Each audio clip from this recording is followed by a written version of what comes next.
Hola, bienvenidos nuevamente a Hablemos de Inversiones. Mi nombre es Daniela de la Fuente y en esta oportunidad nos acompaña Sebastián Escobar. Hola Seba, Dani, ¿cómo mucho estáis? gusto, muy bien. ¿Y tú? Todo muy bien, gracias. Qué bueno. Bueno, Seba es Wealth Planning Specialist de Banco Santander, con quien conversaremos un tema que por estas fechas está siendo muy importante y que corresponde a la operación renta. Es un tema que muchas veces es complejo, que genera dudas. Y es por eso que en este capítulo intentaremos explicarlo de la manera más simple posible. Entonces, comencemos de lo básico. Seba, ¿qué es la operación renta y a quiénes aplica? Sí, mira, la operación renta podríamos conceptualizarla como una obligación tributaria que en forma anual llevan a cabo personas y empresas a fin de declarar y pagar los impuestos que están asociados a los ingresos que hayan devengado o percibido durante el año comercial anterior al de la declaración, en este caso por lo que hayan generado durante el año 2025.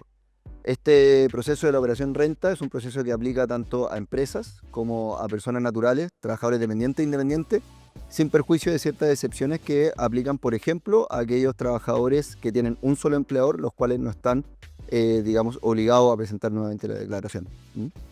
Súper. Y para que no nos falte nada y hagamos todo con tiempo, ¿cuáles son las fechas claves y en qué debería fijarme en esta declaración? Muy importante, sí, mira, formalmente este proceso podríamos decir que ya comenzó el día 27 de marzo con la puesta a disposición por parte del Servicio de Impuesto Interno del formulario 22 con una propuesta de declaración, la cual está disponible para todos, digamos, los contribuyentes para que revisen el contenido de esa declaración. Y después tenemos una fecha muy relevante que es el mes de abril, del 1 al 30 de abril, que es el mes durante el cual se debe presentar la declaración y pagar los impuestos asociados en caso de que corresponda. Y posteriormente, de mayo en adelante, generalmente viene todo lo que es el proceso de devoluciones, en caso de que uno sea alguno de los afortunados que va a recibir alguna devolución de impuestos. Sí. Y en esta operación Renta 2026, ¿hay quienes debiesen prestar especial atención? Sí, mira, ahí yo creo que la recomendación general que uno debiese hacer a todas las personas es que todos deben revisar la declaración de renta o la propuesta de declaración que el Servicio de Impuesto Interno nos ofrece. En este sentido, las opciones son dos. Uno, aceptar la propuesta tal como viene, y lo segundo es revisar, corregir y complementar aquello que corresponda. En ese sentido, las personas que deben tener especial atención podríamos decir que son aquellos emisores de boletas de honorarios, trabajadores independientes, para efectos que se determine correctamente los impuestos que han debido declarar y determinar cuál es el tramo y la tasa impositiva que les corresponde. Por otro lado, podemos llamar a que tengan especial cuidado también aquellas personas que se acogen al régimen de ahorro previsional voluntario, en el sentido de hacer valer efectivamente la deducción a los impuestos que les corresponde pagar por haberse acogido a este régimen, o también podemos mencionar, entre otros casos, muy común lo que es la inversión en DFL2, que son los bienes raíces que tienen franquicias tributarias asociadas, que es el momento del año para hacerlas valer y verificar que efectivamente se esté declarando correctamente los ingresos que me generan ese tipo de inversiones. Y cuando nos referimos a esta devolución de impuestos, muchos de nosotros lo escuchamos en estos meses, oye, te devolvieron plata en esta declaración. ¿Cómo debiese yo tomar o pensar esta devolución de impuestos? Sí, es súper importante hacer la aclaración respecto de qué es lo que corresponde a esta devolución, porque muchas veces no se entiende, oye, me llegó plata, me tocó pagar, no entendí muy bien por qué. Y acá la clave es comprender que el pago de impuestos en general respecto de las personas naturales, fundamentalmente, es uno progresivo. Es decir, yo mientras más gano, más pago. Por ende, muchas veces ocurre que ante emisores de boletas de honorario, el descuento, la retención que me aplican al emitir una boleta de honorario puede ser mayor o menor, dependiendo de mi tramo, al impuesto que yo estoy pagando. Por lo tanto, cuando da lugar a una devolución, porque por todo este ejercicio de determinación de si debo o no pagar impuestos, tengo derecho a recibir estos recursos, no hay que entender esta plata como un regalo que el Estado nos efectúa, como una bonificación fiscal, como podría ser el caso de la APB, sino que esta es plata que siempre fue de uno. Por eso, el cambio de paradigma, y en ese sentido, entendiendo que esto es fruto de nuestro trabajo y nuestro esfuerzo, creemos que la recomendación es pensar con tiempo qué hago con estos recursos, de modo que no, digamos, lo gaste en cosas que no estoy necesitando y sí me dedique a planificar financieramente ya sea mi presente, mi futuro o proyectos que pueda tener en el más largo plazo. Y para ayudar a quienes nos están escuchando, ¿cuáles son para ti 3 formas para aprovechar mejor esta devolución de impuestos?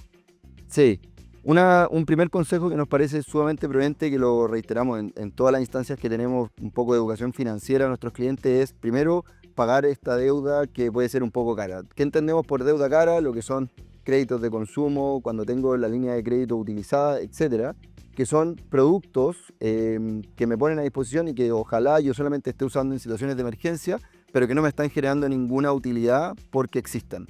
Por lo cual, pagar o prepagar esa deuda cara es un muy buen consejo. En segundo lugar, podemos destinar estos mismos recursos a mejorar nuestra jubilación mediante el ahorro previsional voluntario y los beneficios tributarios que van asociados a esto, que los podemos revisar más adelante. Y una tercera posibilidad, que no necesariamente tiene que ver con la pensión, sino que con un horizonte de tiempo más corto o derechamente para destinarlo a otro objetivo, puede ser llevar a cabo inversión ya sea en instrumentos de renta fija, como también en fondos balanceados, en los cuales nosotros tenemos una amplia gama que puede satisfacer, digamos, las necesidades de los perfiles de cada cliente. Tú mencionaste el ahorro previsional voluntario y mi pregunta es, ¿el APB sigue siendo clave al momento de yo querer aumentar esta devolución de impuestos para el año siguiente? Sí, hay dos ideas matrices. Yo creo primero que todas las personas que tengan la opción de hacer APB debiesen maximizar ese beneficio en cualquiera de sus dos regímenes, ¿ya? Hay que recordar que el régimen A no me va a dar lugar a una devolución, sino que se va a traducir en una bonificación fiscal que efectúa el fisco en favor de los contribuyentes con un tope de 6 UTM respecto de las cantidades que yo acojo al régimen de ahorro previsional voluntario para mejorar mi pensión. O en subsidio tengo el régimen B, que esto va a depender según el nivel de ingresos que yo tenga, y el régimen B que sí efectivamente puede dar lugar a una devolución de impuestos, dado que lo que hace básicamente es que descuenta de la base imponible de la torta sobre la cual me van a aplicar el impuesto, se descuenta una fracción y eso hace que posteriormente yo tenga derecho a que me devuelvan esta parte de los impuestos que yo anticipé. Seba, ¿qué criterios debo considerar antes de tomar una decisión de inversión? Sí, ese punto para mí es especialmente importante cuando se trata de asesorar o prestar algún tipo de consejo a alguna persona en términos de inversión.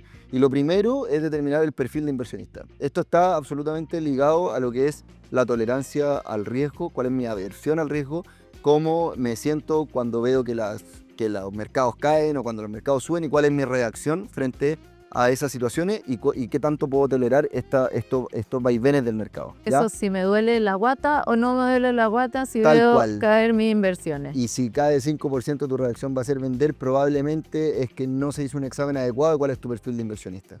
En segundo lugar, podríamos decir que es muy importante determinar junto con el riesgo lo que es el plazo de la inversión que yo voy a determinar. Es muy distinto acá si yo estoy invirtiendo a 30 años pensando en mi jubilación, en cuando forme parte de la población pasiva en términos laborales, o que si estoy iniciando mi carrera profesional y quiero invertir porque tengo ganas de emprender dentro de un par de años o adquirir la casa propia, etcétera. Distintos proyectos que cada persona puede tener.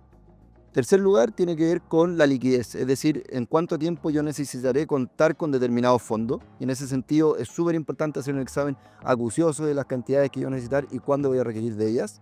Y por último, podríamos mencionar también que quizá envuelve lo que es el plazo y muy ligado también a la liquidez, es el objetivo de estos recursos. Esto es un fondo de emergencia, inversión de largo plazo para proyectos propios, etcétera. Perfecto, Seba, son factores muy importantes que nos ayudan a conocernos como inversionistas. Y en este sentido, en Santander, ¿existe asesoría? ¿Cómo funciona la asesoría digital? De todas maneras, y no solamente limitado a lo que es el proceso de la operación renta, sino que nuestros clientes siempre pueden acceder a este tipo de inversiones. Y ahí encontramos dos plataformas, uno que es el sitio público de santander.cl, donde existe la sección Ahorrar e Invertir, donde cual pueden encontrar todo lo que son nuestras recomendaciones de inversión. Y en segundo lugar, para nuestros clientes, tenemos en su sitio privado, una vez que ingresan, también respondiendo un par de preguntas, pueden acceder a una recomendación directa de fondos mutuos en nuestra sección que se denomina ¿En qué invertir? ¿En qué invertir? Esa es. Perfecto, muchas gracias Sea por acompañarnos en este capítulo de Hablemos de Inversiones, y a todos los dejo muy invitados a visitar nuestro sitio público santander.cl, a descubrir las herramientas que tenemos disponibles para ustedes, a seguirnos también en las redes sociales y estar atentos para encontrarnos en un nuevo capítulo de Hablemos de Inversiones.